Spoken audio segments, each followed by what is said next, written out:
بسم اللہ الرحمن الرحیم۔ السلام علیکم ورحمۃ اللہ وبرکاتہ۔ معزز سامعین کرام، آج جو ہم آپ کے سامنے حاضر ہوئے ہیں یہ سورۃ الشفا لے کر حاضر ہوئے ہیں، اور اللہ کا وہ پیارا نام جسے اسم اعظم کہا جاتا ہے، جو ساتوں زمینوں سے بڑا اسم اعظم ہے، جو ساتوں آسمانوں سے بڑا اسم اعظم ہے۔ قرآن پاک کی وہ آیت جس سے آپ کی مشکلات حل ہوتی ہیں، آپ کی تکلیفیں دور ہوتی ہیں۔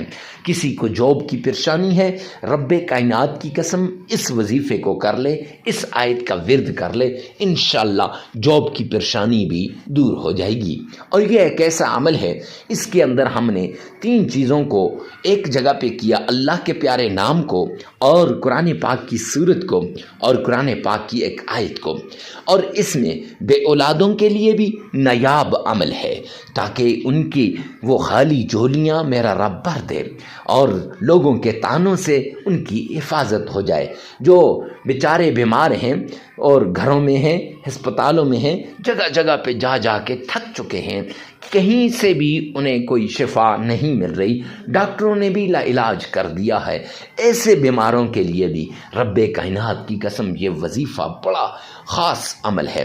اور ان لوگوں کے لیے جن کے کاموں میں رکاوٹیں ہوتی ہیں، کبھی کہتے ہیں بندش ہو گئی ہے، کبھی کہتے ہیں جادو ہو گیا ہے، کبھی کہتے ہیں جنات ہیں، کبھی کہتے ہیں تعویذات ہیں، سب کے لیے قرآن پاک کی یہ صورت بڑی نایاب صورت ہے، یہ عمل بڑا نایاب عمل ہے۔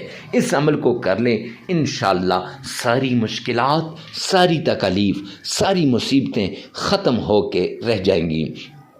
تو معزز سامعین کرام، اب وہ کون سی صورت ہے، کون سی آیت ہے، اللہ کے کون سے نام ہیں، سب کچھ اس ویڈیو میں آپ کو بتا دیا جائے گا آگے چل کر۔ لیکن شرط یہ ہے کہ آپ نے کمنٹ سیکشن کے اندر اللہ کے پیارے اللہ سبحانہ و تعالیٰ کے سامنے یہ دعا لکھنی ہے، یا اللہ ساری مشکلات کو دور کر دے تمام مسلمانوں کی، یا اللہ ساری مشکلات کو دور کر دے تمام مسلمانوں کی۔ تو اس کے لکھنے سے یہ فائدہ ہوگا کہ جن کے لیے آپ لکھ رہے ہیں ان کی مشکلات بھی دور ہو جائیں گی، اور سب سے بڑا فائدہ بخاری شریف کی روایت ہے کہ آپ کی 100 ضروریات کو میرا رب غیب سے پوری کرے گا۔ یعنی انسان کسی کی ایک ضرورت کو پوری کرتا ہے، اللہ اس کی 100 ضرورتوں کو پوری کرتا ہے۔ اور اس کے ساتھ آپ سے ریکویسٹ کرتا چلوں، ویڈیو کو ثواب کی نیت سے صدقہ جاریہ سمجھ کر آگے شیئر کرنا مت بھولیے گا۔ معزز سامعین کرام، ہو سکتا ہے آپ کی ایک شیئر سے کسی کی زندگی بدل جائے۔ اور آئیے چلتے ہیں ان شرائط کی طرف جن سے وظائف قبول ہوتے ہیں، دعائیں قبول ہوتی ہیں، عبادات قبول ہوتی ہیں۔ ان کے بغیر نہ عبادات قبول، نہ دعائیں قبول، نہ وظائف قبول۔ تو آئیے چلتے ہیں ان شرائط کی طرف۔ آپ نے ان شرائط کو غور سے سننا ہے، اور پھر اس کے بعد وظیفے کو غور سے سننا ہے، اور پھر اسی طرح آپ نے یہ عمل کر لینا ہے۔ سب سے پہلے آمنہ کے لال عبداللہ کے در یتیم جناب نبی کریم صلی اللہ علیہ وآلہ وسلم کی شان میں عقیدت کے ساتھ، پیار کے ساتھ، محبت کے ساتھ آپ نے درود پاک پڑھنا ہے۔ اور یہ درود پاک اس طریقے سے پڑھنا ہے گویا آپ نبی پاک صلی اللہ علیہ وآلہ وسلم کی روضہ رسول کے سامنے کھڑے ہیں۔ آپ صلی اللہ علیہ وسلم نے فرمایا، دنیا کے کسی کونے پر بھی درود پاک جب پڑھا جاتا ہے تو وہ مجھ تک پہنچایا جاتا ہے۔ معزز سامعین کرام، یہ درود پاک آقا کائنات تک پہنچایا جائے گا، اس لیے عشق کے ساتھ، محبت کے ساتھ، ذوق اور شوق کے ساتھ درود پاک پڑھیے گا۔ اس طریقے سے درود پاک پڑھیں کہ گویا آپ نے روضہ رسول کی جالیوں کو تھام رکھا ہے۔ معزز سامعین کرام، آپ نے کون سا درود پاک پڑھنا ہے، کیسے پڑھنا ہے، اور کتنی بار پڑھنا ہے، سب کچھ آگے چل کر ویڈیو میں بتایا جائے گا۔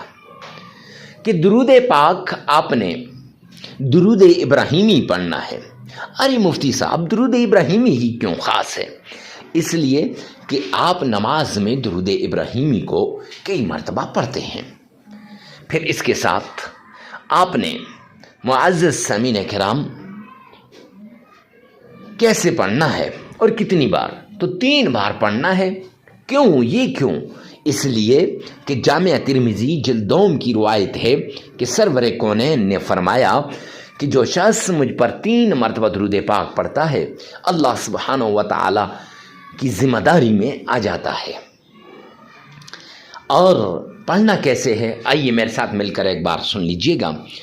اللہم صلی علی محمد وعلی آل محمد کما صلیت علی ابراہیم وعلی آل ابراہیم انک حمید مجید۔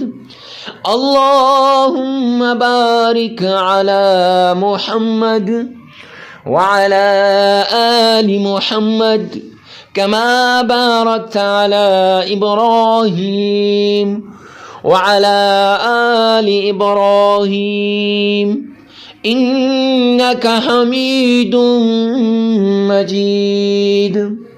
معزز سامعین کرام، یہ درود پاک آپ نے 3 مرتبہ پڑھ لینا ہے۔ جب 3 مرتبہ آپ درود پاک پڑھ لیں گے تو 3 مرتبہ درود پاک پڑھنے کے بعد آپ نے اللہ کا پیارا نام یا عزیز یا لطیف، یہ 2 نام 1001 بار پڑھنے ہیں۔ 1001 بار یہ دونوں نام پڑھنے کے بعد آپ نے قرآن پاک کی چھوٹی سی سورت ہے جسے سورہ فاتحہ کہتے ہیں، اور سورہ فاتحہ کے بارے میں سرور کونین تاجدار مدینہ نے فرمایا کہ جس شخص کے پاس یہ سورت ہو اس کی کوئی بیماری، کوئی مشکل، کوئی تکلیف نہیں رہتی۔ اور سیدنا ابو سعید خدری رضی اللہ تعالیٰ عنہ والا واقعہ بخاری شریف کے اندر موجود ہے کہ آپ نے ایک جگہ پر دم کیا تو وہ مریض سورہ فاتحہ کے دم کی وجہ سے صحت یاب ہو گیا۔ جب یہ واقعہ سرور کونین تک پہنچا تو آقا مسکرائے فرمایا ابو سعید تجھے کس نے بتایا؟ تو ابو سعید خدری رضی اللہ تعالیٰ عنہ نے فرمایا یا رسول اللہ آپ ہی سے سنا تھا۔ آپ صلی اللہ علیہ وسلم مسکرائے اور فرمایا اس کو سورۃ الشفا بھی اسی لیے کہتے ہیں کہ اس سے ہر بیماری کی شفا ہوتی ہے۔ تو وہ سورہ شفا آپ نے یہ 11 مرتبہ پڑھ لینی ہے۔ کیسے؟ الحمدللہ رب العالمین الرحمن الرحیم مالک یوم الدین إياك نعبد وإياك نستعين اهدنا الصراط المستقيم صراط الذين أنعمت عليهم غير المغضوب عليهم ولا الضالين۔ یہ آپ نے صرف 11 مرتبہ پڑھ لینی ہے۔ اور پھر اس کے بعد قرآن پاک کی چھوٹی سی آیت ہے حسبنا اللہ ونعم الوکیل، یہ آپ نے 313 مرتبہ پڑھنی ہے۔ پھر 3 مرتبہ درود پاک پڑھنا ہے، عمل مکمل ہو جائے گا۔ عمل ایک بار پھر سن لیجئے گا۔ سب سے پہلے 3 مرتبہ درود ابراہیمی پڑھنا ہے۔ پھر اس کے بعد آپ نے اللہ کے 2 نام یا عزیز یا لطیف 1001 بار پڑھنے ہیں، اور پھر سورہ فاتحہ آپ نے 11 مرتبہ پڑھنی ہے، اور پھر قرآن کی چھوٹی سی آیت حسبنا اللہ ونعم الوکیل یہ آپ نے 313 مرتبہ پڑھنی ہے۔ پھر 3 مرتبہ درود پاک پڑھنا ہے۔